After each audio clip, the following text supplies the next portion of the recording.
Hi there everybody, this is Phil Nash with the Suncoast Realty Group, and I'm just wanting to basically go through a residential, as is residential contract for sale and purchase with you. We use this 12-page form when you and I have decided we found a home that you like and you want to write an offer on and you wish to purchase. I'm basically looking at the areas where we have these little asterisks. This is what we have to fill in on this form. Generally we don't change any of the other wording. This is a legal document. I can't give you official legal advice. If you have any concerns about the interpretation of this contract, then you must seek your own legal advice. First of all, we put in the parties, the seller and the buyer. Then the street address and the legal description. The contract includes all the bits and pieces which we would normally actually have included in the purchase.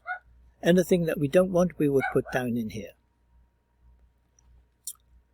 Purchase price is what we are offering. We put in here the earnest money amount that we are going to offer and where we would keep the earnest money, which escrow account it would be kept in. We'd also put in here the amount of loan that we would be getting and then the final balance of what we would be expected to bring to the table at closing. Here we put in the amount of time we want to give the seller for accepting the contract. And here we would put here what we would like the closing date to be. We have to be realistic. On a cash deal, it'll be 30 days. On something with a loan, it could be as high as 60, usually 40, 45 days. I'm not going to go through all the other bits and pieces. Here we would put down whether we are paying cash or whether we are applying for a loan and what type of loan, whether it's conventional, FHA or VA or some other type, and whether it's going to be a fixed or adjustable, and what the percentage rate would be that we're expecting. That's why it's important that you do get pre-qualified and have a letter in your hand that can accompany this contract. We make sure that you do apply for financing with your lender within 5 days after getting this contract signed and back. Here is a list of all the bits and pieces that you are expected to pay for. The closing costs, these are called. These aren't directly related to the purchase of the house. They are just associated with the loans and deed stamps and so forth. Some are going to be paid by the seller. Some are going to be paid by the buyer. The one thing that we do need to look at here is who is going to actually pay for the owner's title policy and who is going to pay for the title search and what have you. Same thing.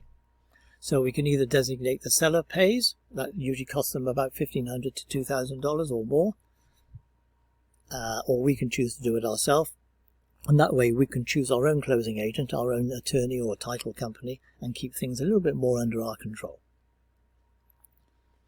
Sometimes a buyer will want a home warranty, and I offer home warranty on all of my buyers' purchases. So I would actually put not applicable in there, and I'll make sure it is paid for at closing. We've got disclosures here which I will go in through later, but essentially the main part of this contract is the as-is part of it. This is a property inspection with right to cancel.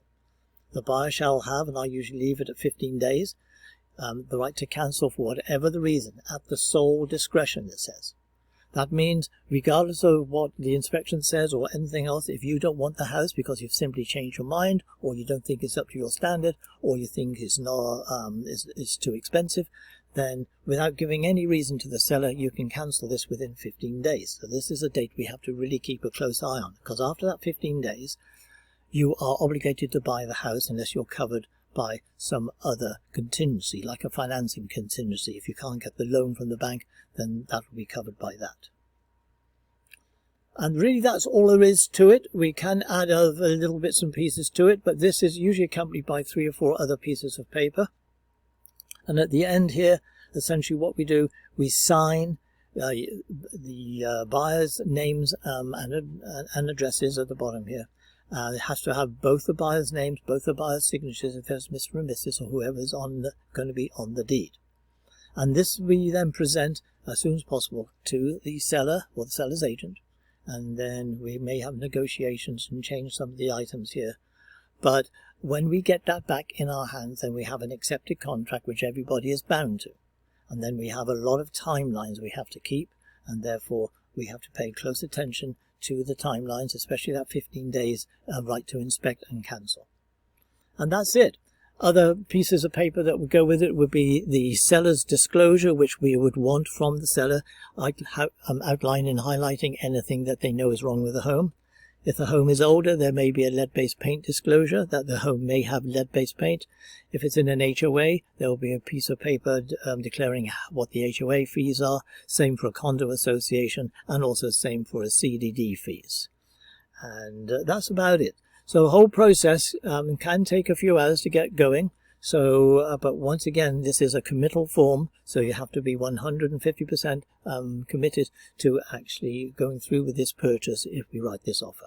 Okay, sorry it took a few minutes longer than I wanted, but there's an outline of the as-is for sale and purchase contract. Thanks very much.